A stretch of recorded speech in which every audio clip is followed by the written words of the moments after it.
Okay, so the beautiful Boracay at night. So I want to talk about retiring in the Philippines and things that you need to do in order to be set up correctly out here. I get a lot of emails and questions about this in the comments and stuff about I'm ready to come over. Where's the best place to go? What do I need to do? Do I need health insurance? Is it safe? This and that. And this is my answer to all of those rather than responding to every email and every comment with a long answer. Basically, you're going to want to have health insurance, essentially, especially if you're over 50 years old or if you have any pre-existing conditions or you are like overweight or you have high blood pressure or a history of, health problems or whatever the case may be. I personally don't have any. I'm in my mid 40s. I probably should, but I will certainly have some after my 50th birthday. And, that's my own thing. But I suggest it for anybody, that's at least, a little bit moving into the older age range. Second thing is you need to be set up financially correctly. You can literally retire over here at 25, in my opinion. If you have $1,000 a month coming in for the rest of your life, or you have much more than that, or you have a huge chunk of change, you don't need to wait at all. I don't act like I'm some genius for coming over here at 45. There's guys that came over here at 30. Depends on your financial situation. You can come over whenever you're ready financially. But do be ready financially. Don't come over here, with $6,000 and think that you're going to last the rest of your life unless you can figure out some type of a digital nomad type of situation. So that's another thing. Another thing that I would say is you want to have a friend in your home country. You definitely want to have a confidant. Somebody's going to you need a mailing address, okay? You need to keep a United States bank account, in my opinion, and you're going to need a mailing address. You might get a credit card in the mail. You might need to get new stuff. You might get robbed. You never really know what might happen, but you need someone in your home country in the West that can help you. You cannot just be out here on your own. You need an ex-girlfriend, your parents, somebody you got to use their address. You may need to get a bank card replacement. Your bank card might expire. You might need to get paperwork from Social Security. There's reasons. So you need a confidant in your home country, whether that be your best friend, your ex-girlfriend, your ex-wife, your mother, your father, your sister, your brother. It needs to happen. So that's another thing you need to think about. You definitely need that. I have that, luckily. I have a mailing address in the U.S. You do not need a bank account in the Philippines. If, you have a wife or something, she can have a bank account. You can put a few bucks in there. You can play that however you want to play that. But that's another thing. On top of that, especially if you're like a single guy like myself and you don't have a wife that's, connected to a Filipino family and stuff, you need to keep your address a secret. Do not be, a lot of times people will come up to you, even like the vendors, say in Boracay, and they will ask you about, hey, do you want to go on a boat ride? And I'll say, I live here. And they go, where do you live? You never, ever, ever want to tell anyone where you live. You are perceived as wealthy. Doesn't matter if you're broke or you're getting $600 a month, you are looked at as wealthy. So not everybody's bad, but it's on a need-to-know basis, and they certainly don't need to know. And I even fucked with them, and I said, oh, what's your address? You know what I mean? And first of all, I'll just say, I live Station 3 or whatever. And then I go, oh, what's your address? Oh, cool, give me your exact address, what's your unit number? And stuff like that, and then they looked at me crazy. And it's like, you just basically asked me that, because they're asking me, like, specifically where do I live, because I'm telling them I'm not at a hotel. And this happens daily, because people are shocked that a dude that maybe looks 40 is living in Boracay with blue eyes and white boy, with no Filipino wife or whatever. So I always just flip it on them and I go, oh, where do you live? Oh yeah, what's your unit number? Cool. Oh yeah, what's your address? Do you have can you give me the combination to your door? Do you have an extra house key or anything? Just mess with them a little bit. But at the end of the day, do not give anyone your exact address at all. On top of that, do not talk about money. you're getting $4,000 a month in your pension, don't ever mention that. You have, $50,000 in your safe, American, don't ever mention that. This should go without saying, but a lot of times guys get drunk. They get drunk with power. If you are getting $2,500 a month, you are a big star in the Philippines. I mean, you could literally, say your rent was $14K like mine. That's $250. You got damn near a C note every single day of the week. So you can live like a star. Whereas with $30,000 a year in America, you are a bum. So yeah, I just hate to be brutally honest, but that's the reality. So don't talk about money. Don't talk about how much you have. Don't talk about your stash spot. Don't talk about I get $3,850 every. Nah, bro, don't do that. Don't do that. I'll tell you what's going to happen with that. You probably might not get robbed or whatever, but then you're going to get other expats that you were at the bar with when you told them you're getting $3,850 a month that are getting $600 or nothing, and they're going to come to you for loans. So unless you want to be that guy, you can buy a round of beers or buy dinner for your buddies or whatever, but it's really, really on a need-to-know basis, and guess who doesn't need to know? Everybody, including your girl. So yeah, that's really what it comes down to is do not talk about money. Do not give out your address. Do not talk about the amount of your pension check, the amount of your Social Security, that you got $50,000 in the safe, and whether pesos or dollars or whatever, buddy, there's no upside to any of that besides people asking for loans or robbing you. Just dead ass. Not to be rude or anything, but that's the point blank, simplest way I can put it. So never talk about that. Never reveal your address. Never do any of that. When you're first meeting a woman, say you come over here single and you don't do the meet at the airport thing, be careful about having women come directly to your home.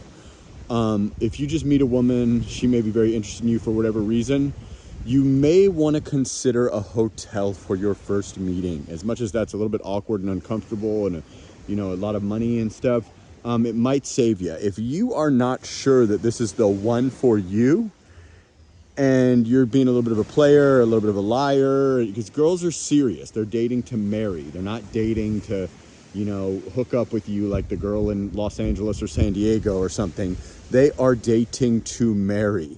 So if you are not dating to marry and you are kind of really pushing to get this girl in bed and you are lying, which you should not do, you are putting yourself at risk if you bring this woman to your home, especially if you bought it or you signed a year lease or it's not an Airbnb or something and you have to be there.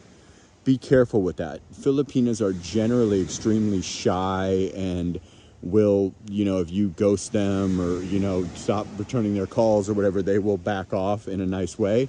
But that 1 out of 10, it could be a big problem, man. You can't just ghost somebody once they've been to your residence multiple times and you have to live there for another year or 10 years or you bought it or whatever. You need to be very careful with that. Don't lie to girls. They're good girls. This is a good place to come when you're ready to settle down. If you're not ready to settle down, maybe go to Thailand or stay home or whatever. This is the kind of place where you need to be ready to settle down. That's part of the reason why I haven't chosen someone yet, is because if I'm going to really be with somebody for God, let's just go hypothetical and say I'm going to live to be, 85 years old or something. I'm going to be with someone for the next 40 years. I'd rather take a year and figure it out or something.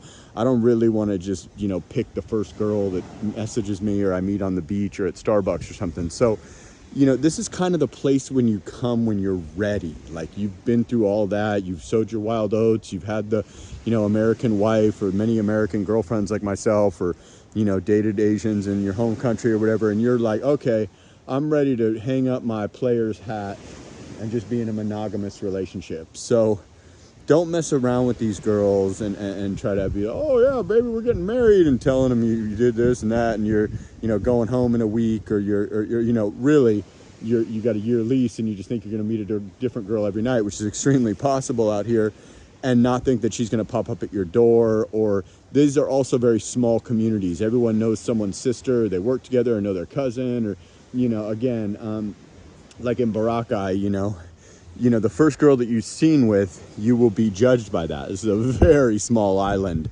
And say that girls are interested in you and they're kind of wondering why you're single, or wonder what your deal is, or you know how rich you are, or if you're a big stud or whatever, the first girl that they see you with, they will judge you. If they see you with a, you know, a bombshell, they're gonna go, oh wow, he's that guy. If they see you with, you know, a 48-year-old with 5 kids, they're gonna go, oh okay, that's his level. Or they're just gonna know that you are essentially claimed. So, you know, that first girl, you know, your neighbors and the people at the restaurants outside your condo, or, you know, the girl that might have had some interest in you or whatever, that's kind of, word travels fast. And a girl, once she gets her hooks into you, or gets, you know, you sleep with her, you become her boyfriend or whatever, she's going to let it be known. She's going to shout it from the rooftop. She's going to cling to you in public. She's going to be very much possessive over you. And this is my foreigner. So be aware of that, because if you're new out here, you might not understand that dynamic, and you weren't very valued in your home country, and women were, you know, denying that they slept with you and things like that. And then out here, you are the trophy foreigner, regardless of how old or how heavy or skinny or, you know, whatever the case. You could be 25 or 95. Yeah, it's a little bit of a different ball game than it is in the West. So just bear that in mind. I know it's sometimes hard to believe that, you know, a geographic location can make you all of a sudden Brad Pitt, but it can. So those are just some things, you know, health insurance, don't be flashy, have a competent in your home country. Also, one last thing, try to make a friend out here. You don't want to have tons of expat friends, especially if they're not financially set up, because they're going to be asking for loans. But if you could make one, that would be great, just in case something goes wrong, or maybe they have, you know, if you're not in a relationship yet, they may have a Filipina or some Filipina and Filipino connections and stuff. It's good to have one expat friend in the Philippines near your area, hopefully. And definitely you need a point man in your home country, whether that be a relative or an ex, or a, you know, somebody where you can have an address and they can get your debit card and get your credit card offers, and, you know, handle anything that comes up. So those are just the main, like, 5 things. Don't be flashy at all. Don't wear jewelry. Don't wear expensive watches. Do not give out your address. Don't get drunk and talk about how rich you are.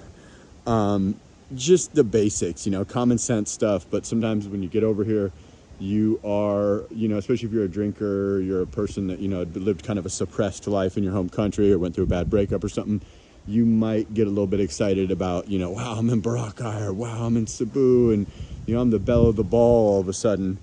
And, you know, just take it slow and steady. You know what I mean? Just get your bearings, get your feet on the ground, like I'm currently doing. I've been here 6 months, and I'm just starting to get used to it.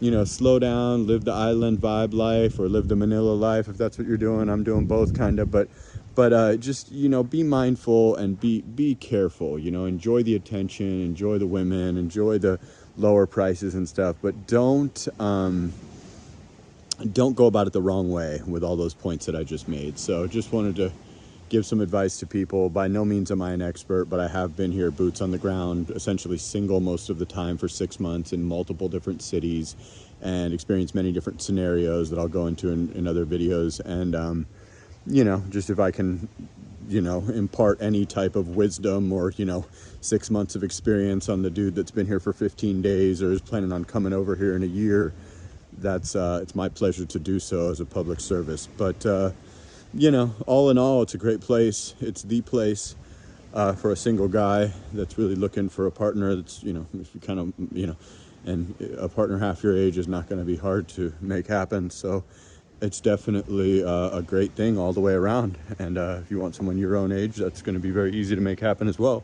So it's just kind of up to you. But yeah, at the end of the day, just take those things that I said and with a grain of salt, and definitely, you know, I'm not trying to be the guru, know-it-all, but I think everything I said makes perfect common sense. And sometimes common sense goes out of the window when you're, you know, a little bit amazed by, you know, what you just stumbled upon by flying yourself to this beautiful country, and your current new value and all that good stuff. So anyways, that's all I got on this one. Like, comment, subscribe, share the video, and I'll catch you on the next one.